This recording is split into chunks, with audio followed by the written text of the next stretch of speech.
Hello, children. So today is Wednesday, and this is our English lesson.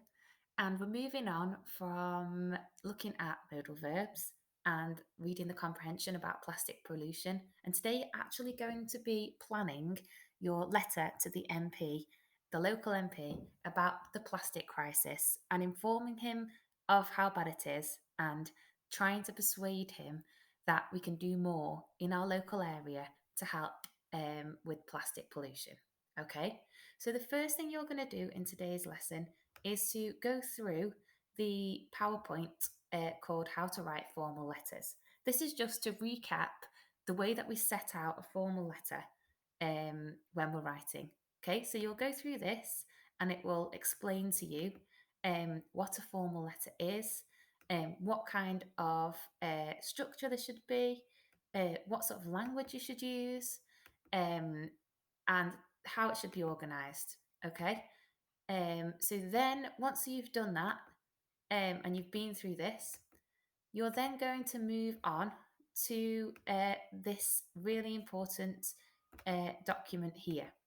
And it's called The Problem with Plastic. What you're going to do is you're going to open it up and you're going to read the shocking information on the first page about the whale dying after swallowing 80 plastic bags. So, a really sad story that I found in the news, but a true story.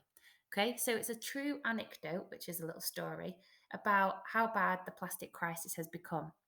Underneath that, on page one, there is an opportunity to write your thoughts and feelings about that story. So fill that in. Then you're going to go through to pages 2 and 3, where you're going to read about really shocking facts about plastic and ways that we can rise above plastic and help in our local area. Then you're actually going to do the task, which is to plan your letter to the MP.